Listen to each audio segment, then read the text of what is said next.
It was a shock because this time of the season, and as many managers that had changed hands, which was the biggest amount of managers ever in the history of the Premier League, I thought, well, it's all over now for this season. So to get the call was quite surprising, of course, but it was only a couple of minutes before I said yes. So, and then obviously, because of the situation, was to rush through as quick as we possibly could the entire process, so I could be here for at least a reasonable lead into Manchester City. Obviously, I've had a lot of response from many people who I know have sent in their congratulations, and a few have said I must be mad. But I enjoyed the game so much, and I've tried to try and be able to save this club and put it back and keep it in the Premier League is a big responsibility, and a big challenge, but one I was prepared to take because of who Leeds United are.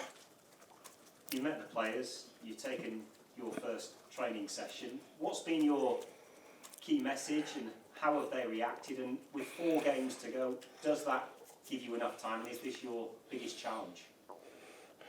It's probably the biggest challenge because of the shortness of games that are left. I think that there needs to be points picked up, and the difficulty is this. You look at this fixtures. We start with an easy one on Saturday, and can't get any easier than Manchester City away, can it? But it's a big challenge. It is a big challenge that the players have to take on. I have to take on, and obviously Carl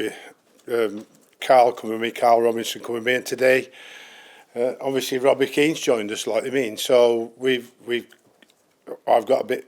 I don't know the rest of the staff, but I've got these lads who I've known for a long time, who I trust, and hopefully the rest of the staff take the responsibility on board to produce a better performance on and off the field, to help the players to do that. So we'll try and go to Manchester City and do our best to get a result. And I can only wait and see what the reaction is when we kick off on Saturday afternoon. But my main aim is, of course, I don't really think there's too much of a problem with Leeds in possession, but it is a massive problem when they haven't got it because of the amount of goals they've conceded. So if we are to stay in the Premier League, they need to stop conceding goals like they concede, and that's a part of the big job in the next 4 games, that the players being able to cope without out of possession, to not allow the opposition to score so easily. How do you go about changing that in such a short space of time? Breeding a little bit more confidence and setting a sort of pattern of play, or style of play, a system of play, whatever you want to call it, to say this is the way you stop the opposition. And if you can do that, you can get more possession. By stopping the opposition, you can get more possession higher up the field. By stopping the opposition, so you can get more opportunities to attack the opposition. So you get 2 benefits. The first benefit is to stop the goals going in. The second benefit is you might get more opportunities to score goals. So, Manchester City are where they are because they're the best defence and the best attacking team in the league. But, we've got to try and do whatever we possibly can. And it has been done. Brentford did it. Brentford won. So shocks happen. Whether it'll happen on Saturday, who knows? I can sense a positivity about you already, and an excitement. Is a big part of your job to lift the mood over the next few days? Well, yeah, absolutely. I think that I've had a meeting with the players, and I've had a meeting with the committee of players.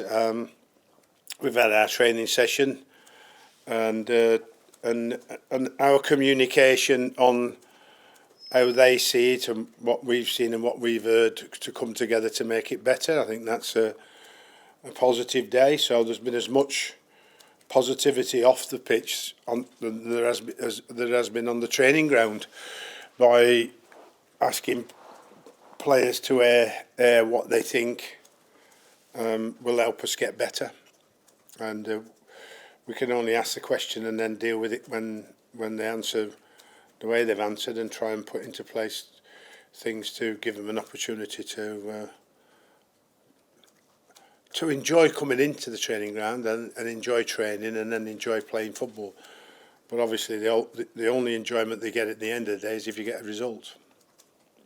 Thanks, Sam. Good luck. Hey, Sam. What have you seen in the squad today then that makes you think they can survive? Because recent performances suggest they can't.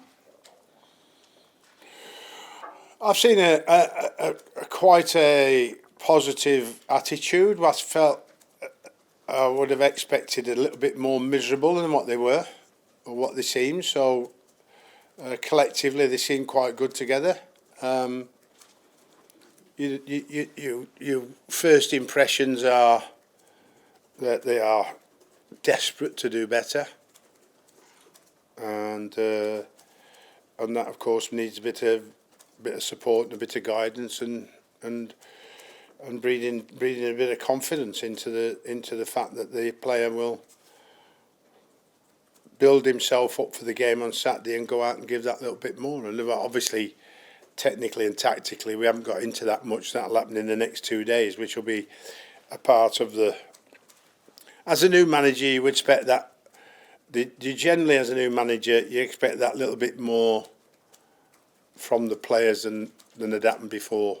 Seems to be go along with the territory that you get a new manager, and they seem to lift the performance because it's a new manager. Not that the manager's done anything really brilliant.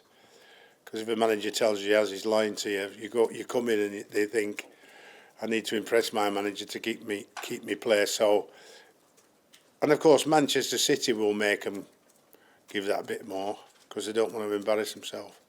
So we'll just wait and see. My influence will be over day in and day out, continuously driving the right things and driving the right training sessions, and mentally looking at the pack and saying who is struggling with confidence, who isn't, who can we build up more, who do we need to support more, and when they go on the field, make them feel better. Sam, Carl Robinson, who's on your staff, and Robbie Keane, what will they particularly bring over these next 4 games or so? And I know Carl is quite interested in sports psychology. Is that something you'll look at now with the players? We have a sports psychologist here, actually. So psychology is obviously a massive part of my life, of course, which I've used a great deal personally. So I'm a big supporter of it, and it's there if the player wants it. So it's here if the player wants it. You can't force it on a player. They just need to know that they're there, and hopefully, if that's the case, it helps them get stronger. You're not a weak person if you seek out a sports psychologist. You're a very strong person to want to put any psychological fears behind you and get yourself in the right frame of mind, like you mean. So we have a sports psychologist here, which is a pleasant surprise for me. And Robbie Keane in particular, then, what qualities will he bring for you? Well, trying to shut him up in the first place is the first thing. Like I mean, he never stops talking. But I mean, I've known Robbie for quite a while, and we've talked on many occasions about him, his getting into coaching, and about the fact that worked with him at Soccer Aid a few times and all that. So I really liked his personality, and obviously is in my mind to come in and give everybody a lift, not just by his coaching methods for the front men particularly, and the strikers, because obviously goals are very important, but also the fact that he's Leeds through and through, and he loves the place. Finally, for me, Sam, too, lots been talked about your deal. Is this just 4 matches, or would you reconsider again if it goes well? Never say never, and it depends what happens at the end of the 4 matches, and and what the conversation's all about, like you mean, and how I feel, and more importantly, how the wife feels. Thank you. Because I can't keep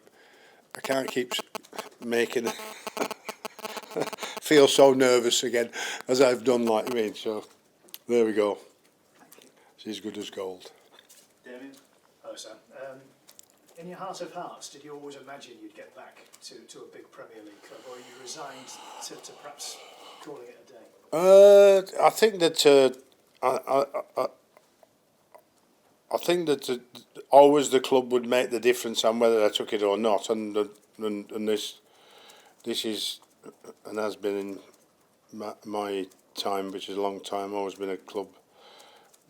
Even though it's been out of the Premier League far too long, but I always known the history of the club and the fact I used to play it, you know, against Alan Clark and people like that, you know, and it was always been a pleasure to play at Ellen Road, like I mean. So when you get the opportunity to manage it, then for me, you jump at the chance, even though it's only 4 games. I'd have liked it to have been a bit longer, but it wasn't to be. But here I am, and it's an hard challenge, like you said, but somebody had to do it, and I think I was the first one they asked, so they didn't have to ask anybody else. No Sammy Lee by your side this time. Is that a big miss? Not with Carl, but I do have to say, I'm not sure this is a good thing, but I have to say it.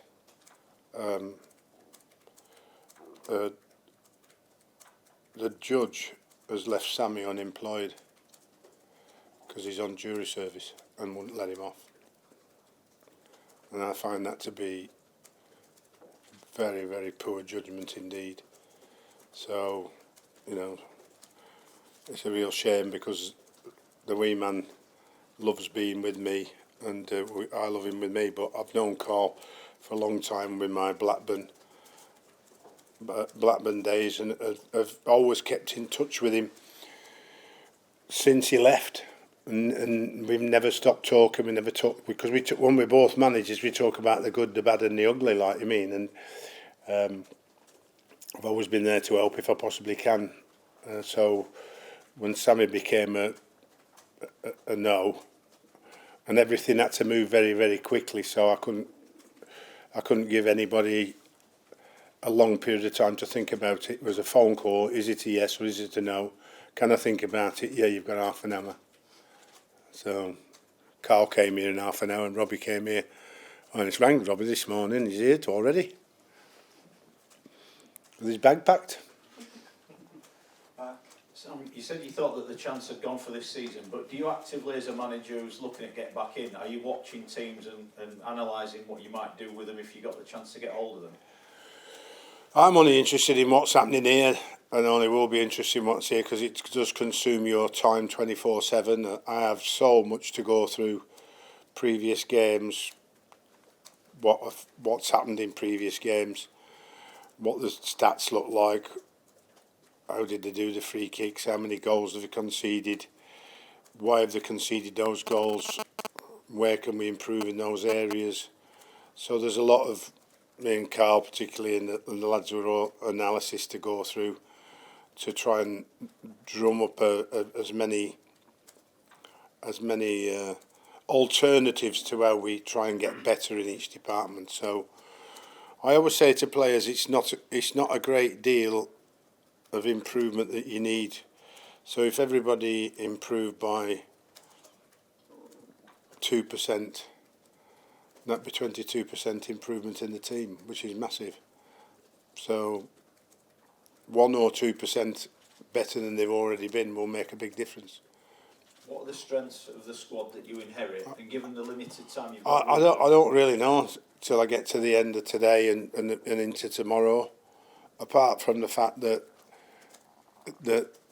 I am, like I've said before, comfortable in possession, seem to be able to handle the ball and attack, but don't, in recent weeks, probably one of the worst defensive records in the Premier League over the last 10 games. So My call to those players is to be able to be more adaptable.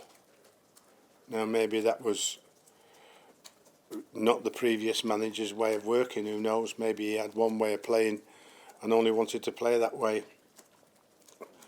I have to try and form a pattern of play for each game to help the players win, and that can't be by only playing the same way every game, because not every team plays against you the same way. So if you think you can get away with, when you're struggling, playing the same way every week, that's why I've saved so many football clubs, because the adaptability of the team has allowed them to achieve results. For instance, there's a few northeasters here today, isn't there? Yeah, good lads.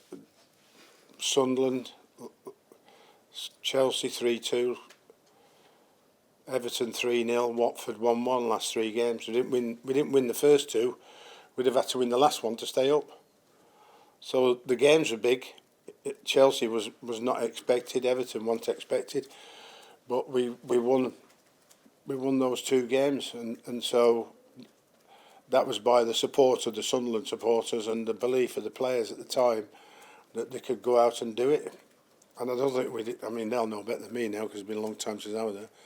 How long were we ever at the bottom 4, 5? Don't think we were. So it took us the last 3 games to get out the bottom 3 and survive. So this is one of those. You know, Crystal Palace was the same. Beat Chelsea away 2-1. Beat Liverpool away 2-0. Beat Arsenal at home 3-0. Without those, we wouldn't have stayed up. So when I look at these 4 fixtures and everybody says, wow, aren't they big? Yes, they are. They're massive. The odds are against us. Obviously, we've done, or the teams I've had before have done it, but I'd always spent a lot more time with them than I am now, which is obviously one of the worrying factors. Jonathan? Sam, Leeds have conceded 23 goals in the space of a month, which is a Premier League record. How do you go about changing that in such a short period of time? Showing them. Brave enough to put it in front of them and say, this is what you've done, this is how we put it right. So we can talk about that visually, and then we can do it on the training ground. Like I said, the opportunity to work today, tomorrow and Friday, without forgetting what they do when they've got possession. But they have to be better out of possession on Saturday than they are in possession, because they won't be in possession as much as Manchester City. That's a fact. So we have to be the best we can possibly be out of possession, which will actually give us a better chance of gaining more possession than we would do normally, and attack Manchester City. I think it's fair to say that not all Leeds fans were expecting your appointment. Do you have a message for them, particularly after recent results, to get behind the team? Well, the team's no good without him. I think that it's always a telling factor that generally home form is the best form of the team that you have, and the support of the home fans gets the hairs standing up on your arms and on the back of your neck, gets you tingling and ready to go out. You know, what I have to do is just install the confidence in the players to entertain the fans so much to cheer them on, because we have to give them something to cheer. We can't just expect them to do it. We have to give them something on the pitch that wants them to get behind the team. Hi Sam. Talking of the fans there, I've been speaking to fans this morning, and what a lot of them have actually said is, if anyone can do it, you can. How do you feel about that level of expectation?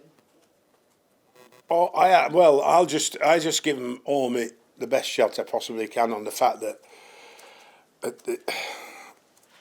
if experience means anything, then I've got an opportunity to pass that experience on to show them how to do it, and hopefully, if they can grasp as much of that as they can and improve the performances and give a bit more effort, like I said, and increase their own performances by 1 or 2%, we'll have a chance.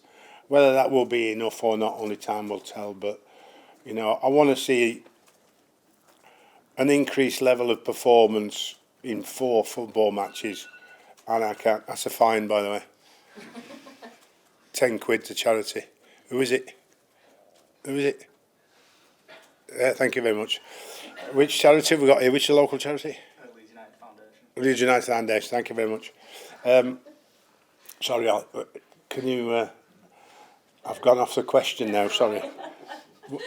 I know it was touched on earlier, but I just wanted to ask about Saturday. How are you feeling about such a big game being eased into the job in this way? Oh, I wish it was a bit more, a bit less challenging.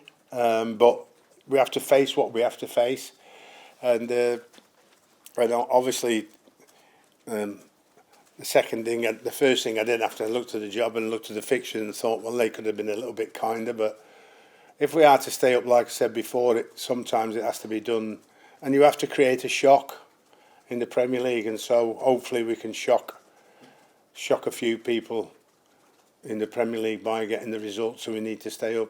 I hope that we can find 6 points in 4, because I think that would be a really good achievement. Hi Sam, have you ever come close to this job previously, or felt like you might have had a chance here previously?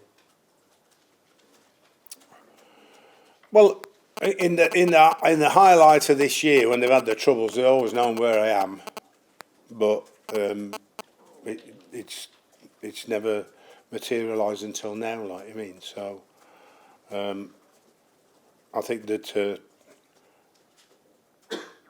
the football club chooses which way it wants to go, and far too many people think that I am old and antiquated, which is so far from the truth. I might be 68 and look old, but there's nobody ahead of me in football terms. Not Pep, not Klopp, not Arteta. So it's all there with me, and I share it with them. They do what they do. I do what I do. But in terms of knowledge and depth of knowledge, I'm up there with them. I'm not saying I'm better than them, but certainly as good as they are. I just wish that sometimes you can get the opportunity that you can show it, but that's never going to happen for me now, apart from keep Leeds up. And if I stayed at Leeds, this club was big enough to build a team that was going to challenge those boys eventually. But that's a long story away. Are there any players in the squad that you particularly admire over the last couple of seasons, or that you think would really work for you? Well, I want Patrick Bamford to be on top form,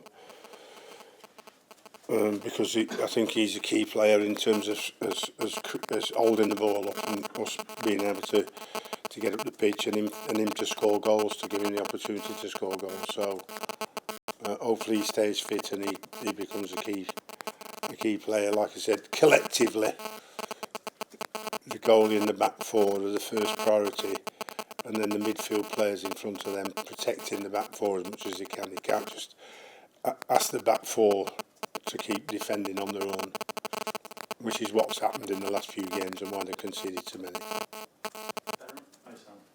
You spoke to the players today. What was your message to them? What did you say when you stood with them for the first time?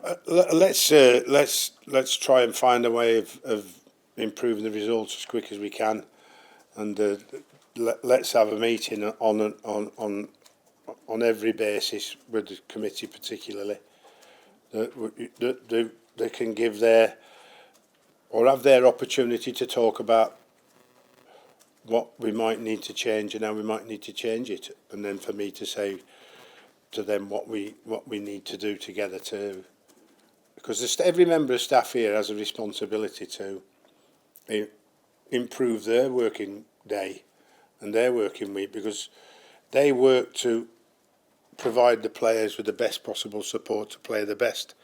So they have a small part to play in the decline of results. But obviously,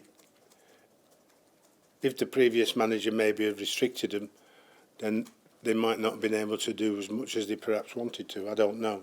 I haven't asked that question because it's not important to me. What's important to me is they're qualified to do the job. and they do the job to their best ability. Now, if they won't do the job to the best ability, even within this 4-week period, then I'll find out and I'll do something about it. But hopefully they are, because I don't want to lose anybody, because I need everybody pulling in the right direction.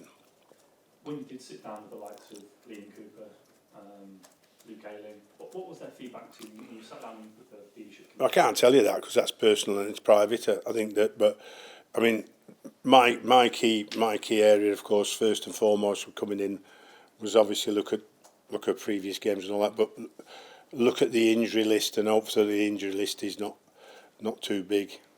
We have some niggles and some players missed training today. We won't know till later on in the week if some will make it. One or two might not, but if we can keep the squad fully fit for the entire period, then it gives us a better chance of survival. Thank you. Stuart? Hi Sam. You mentioned you disappointed that it's taken so long this season for you to get back into the job. Were there any calls, any jobs you rejected, and how do you sort of prepare yourself just in case the call comes? I think that I wouldn't say I was disappointed. I would say that one or two, but they weren't in this country, came, and I didn't want to do them. But I sort of resigned myself for this season. Like I said, that all changes had been made, and that would be next season if anything really particularly happened. But I was at the stage of my life and career where I wasn't actively looking for a job. But obviously, you know, having talked about retirement before and making a fool of myself by coming back, I thought I'd never say never again. So here I am. And as you sort of alluded to with Graham, you're very into the sort of scientific sides of the game and all that sort of thing. Well, I'll just give you a big headline, haven't you? And you'd like one to start with, look, I'm as good as Pep, you know, Sam's as good as Pep, Sam's as good as Club, woo, woo, woo, woo. I can see it all tomorrow, like I mean. So that would be wonderful. But, I mean, can those sort of methods take hold in 4 weeks, or do you have to operate slightly differently? It all depends on the intelligence of the player and how good his memory is, because there's enough, and then there's not enough, and then there's too much, and so I've got it the middle perspective. Because if I start changing all the free kicks and all the corners, and then all the system, and then that'll just create more confusion. So it's a little bit of everything does you good, did they say? Where was that? Was that a song somewhere? So it's a little bit of it each to try and help it to get better and not be too much. Is it difficult, Sam, coming back in cold? Because your life goes to 100 miles an hour straight away when you come back into this, and it's been 2 years since your last job. How do you do that? It's the adrenaline when you walk in, and it's got it at 7 this morning with Carl, and not like he's been at Oxford, like you mean, and got harshly treated in the end for what a magnificent job he did, and I think that it's the first time he's been back in a Premier League club, which was with me at Blackburn, like you mean. So you look at this facility, particularly the pitches, and say, wow, here we are, like you mean. We're back at the big time, which it is, the biggest league in the world. I know it's a difficult job, but it is a great place to be.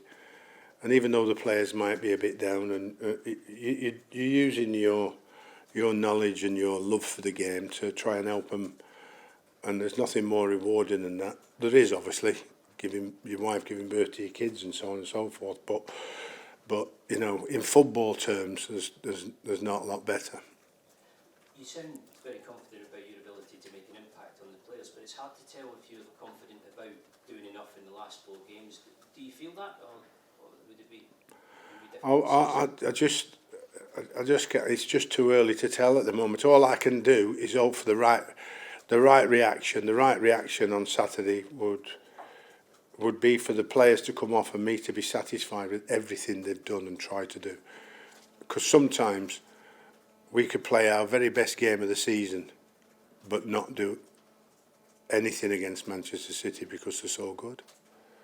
So we could play our best game. We could defend the best way we could, better than we've defended all season. We can attack as often as we possibly could. With the possession, you could and we still could lose because they're that good. So we have to hope that they're not quite on song, and we have to be able to capitalise on, one, defending correctly, and two, if we get any chances, making sure we convert them, and that could give us hopefully a chance on the day. Phil, can you pass to Oscar if that's all right? Thank you. Sam, you were saying far too many people think that you're old and antiquated. Does that spur you on still?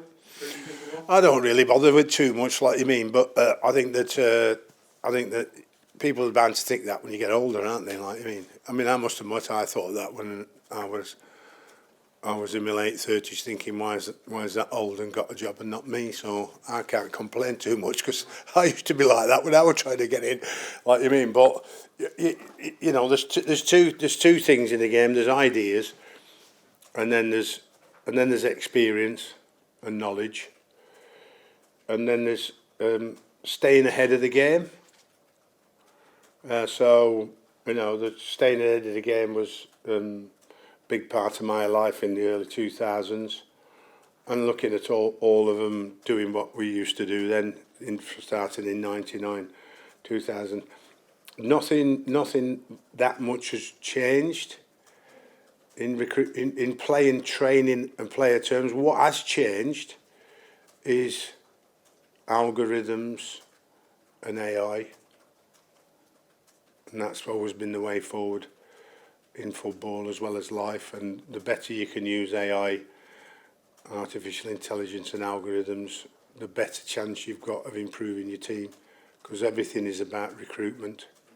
I mean, if you've got the right manager and you've got the right coaches and you've got the right physios and if you don't recruit well, you lose your job. Certainly the manager does, or the head coach. So recruitment is like all about how successful will you be, and some clubs have messed it up and some clubs haven't. You mentioned you liked more time to do this job. Did you want the job back in February after Jesse was sacked? Well, if they, I think I answered that. If they'd have rang, I'd have said yes, wouldn't I? Obviously, but if I said yes after 4 games to go, I think it might have been easier. It'd have been an easier yes if there were 12s, wouldn't it? You know what I mean? Ross?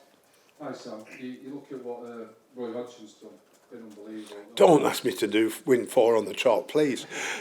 I was just saying, in terms of Roy Hodgson 75, Neil Warnock 74, they look like they're both going to achieve great success.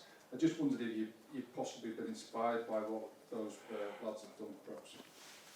I think it's not. I think it's nice that we're. I mean, Roy got so much stick by some of the Palace fans. I was surprised about that, because you know, it is such a great job in his period that we're there, and then coming back. I mean, I think one of the journos, can't remember, was it on Sky Talk Sport, said he's going to throw his season ticket back because they've re-employed Roy, like you mean, and there's a few negative thoughts about them. But he shouldn't shut him up, did he? They all think he's the best thing since sliced bread again now, so he's probably excited him that much he'll carry on next season. Who knows? But experience it's sometimes in our game it ebbs and flows. Sometimes it's a young factor. If the young factor fails, they turn to experience. Then experience is taken over by the young factor again, and then so on. It goes in swings and roundabouts, and depends where you are when it changes on whether you get employed again, I suppose. You were saying, obviously, never say never beyond this season, but if it does go well, Leeds United still in the Premier League, you know, how big of a sort of a carrot would that be to stay and to rebuild the club beyond this season, potentially? Well, I wouldn't commit to that. I wouldn't commit to anything at the moment, but I'd say that a lot depends on the most important thing I said in the last answer, and that's recruitment. Recruitment would be who are and what are the players coming in and how good are they?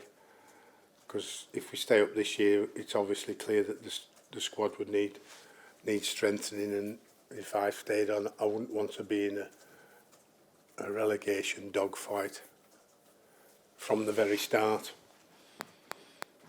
personally. Well, hi Sam.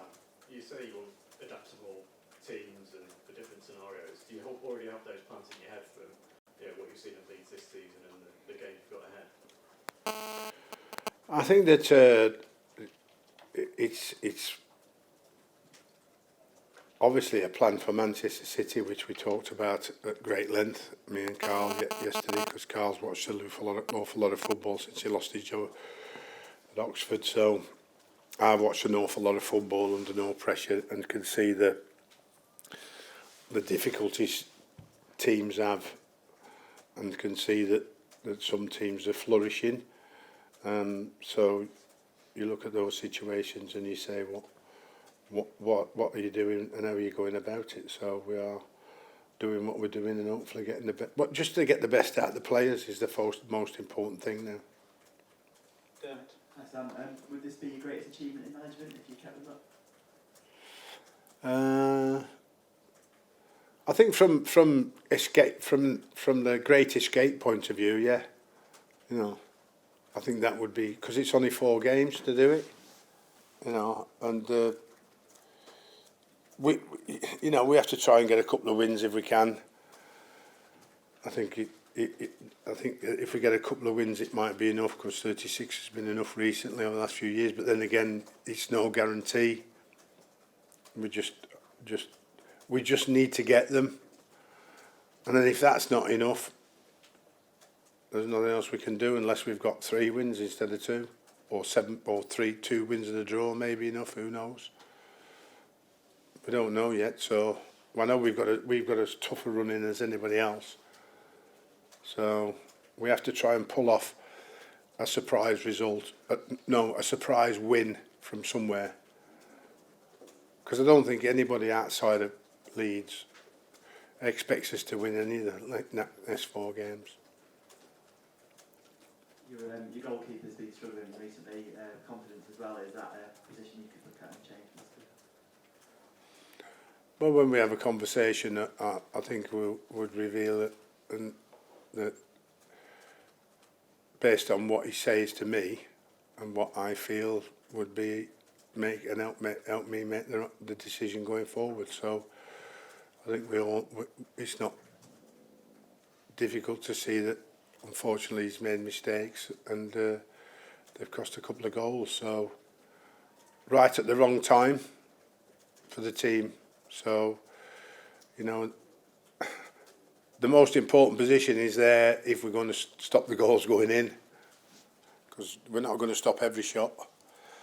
So, whether it's right for me to keep him in and hope he overcomes his and has a big game and gets back to what we know he can be, because I always thought he was a magnificent goalie considering how young he was from the start. So.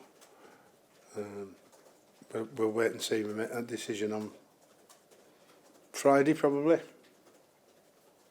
Hi Sam. What did your wife and family say to you when you said you'd been offered the Leeds job? Well, my daughter says, how many tickets can we get for Man City? So she's all right.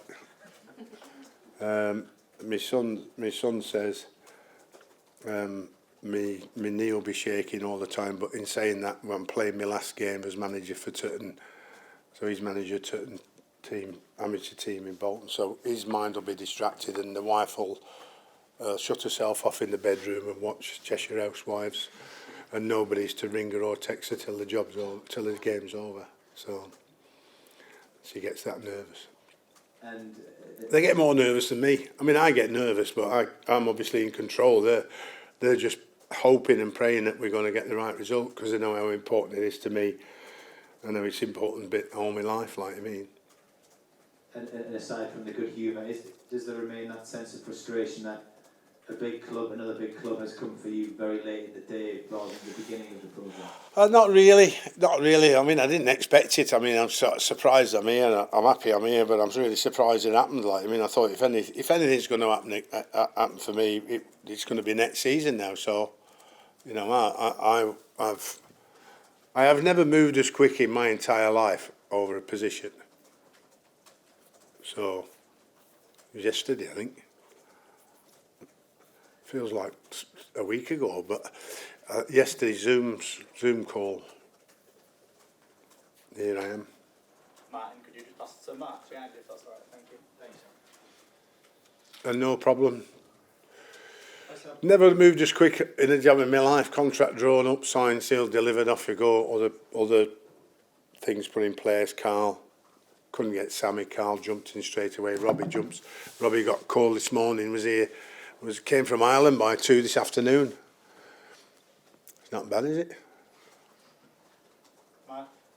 Sam, hi. I'm at the back here. When you took the job on at West Brom, you said you'd considered the health risks. Yeah. Has that been a factor this time? No, because I'm triple. In fact, I've missed an injection today of COVID top up, so I'll have to get one. I'll have to get the club to get me one, so I can get my barcode up to speed. No, I need another jab and I'll be okay.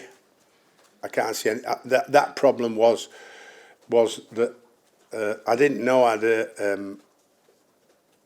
hadn't experienced. I thought I hadn't experienced COVID when I took over at West Brom, but when they took my blood test, they told me I had. So when I look back on my life, it was back before COVID had come into this country. I must have caught it in Dubai, and was violently ill for about 4 weeks, where the doctors didn't know what was wrong with me, and no antibiotic worked, and I thought I was in big trouble. And that gave me the antibodies after that, so I was a little bit more comfortable. And then obviously the jabs came out. But the problem with West Brom was the fact that you couldn't do your job properly. So, because you couldn't train the team properly, you couldn't travel properly, you couldn't build any team spirit, because you were eating in your room, in your hotel room, you were splitting meetings up, and it was a bad decision by me.